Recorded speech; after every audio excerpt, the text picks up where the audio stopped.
गाए की दुनिया गीत मेरे। अच्छा यार पप्पू, अब खामोश हो के बैठ जो, शरारतें भी नहीं करनी आपने। अब मैं आपका ना इंटरव्यू करने लगा हूँ। फर्ज करो कि तुम ना एक शायर हो, एक अजीम शायर। मेरा इंटरव्यू होने लगा है।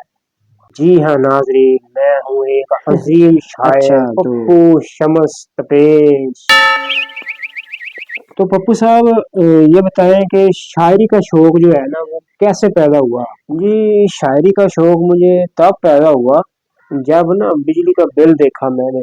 जब बिजली का बिल देखा तो गजल निकल आई। बिल आया, दिल जलाया, जेब को खाली कराया। अच्छा पप्पू साहब, ये ना कोई मतलब ये चीख है, किसे चीख कह सकते हैं हम? चीख भी तो एहसास की इंतहा होती है ना। अच्छा ठीक है, अगला सवाल है कि शायरी आपकी नजर में जो मोहब्बत होती है उसका क्या नजरिया है? मोहब्बत अच्छा क्या होती जी, है? मोहब्बत जो होती है ना, मोहब्बत का जो मर्ज होता है उसका इलाज किस्तों में होता है, किस्तों में। है क्या मतलब? मतलब पहले रिचार्ज, फिर गिफ्ट, फिर टूटा दिल।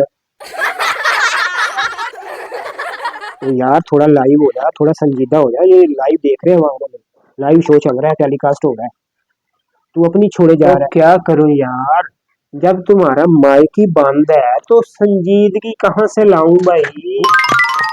है। ओहो, यार रिकॉर्डिंग तो हुई वाह नहीं। रे वाह, तुम्हारी किस्मत भी तुम्हारी वीडियो की तरह है, शुरू होते ही बंद। अगली बार ऐसा नहीं होगा, अगली बार सही कर अच्छा लेना। अगली बार ना माइक भी नया ले लेना, वरना नाजरीन समझेगा कि टीवी वाले रिमोट से इंटरव्यू कर रहा चल है। अगली वीडियो का टाइटल यही रख लेते हैं, हाँ? चल।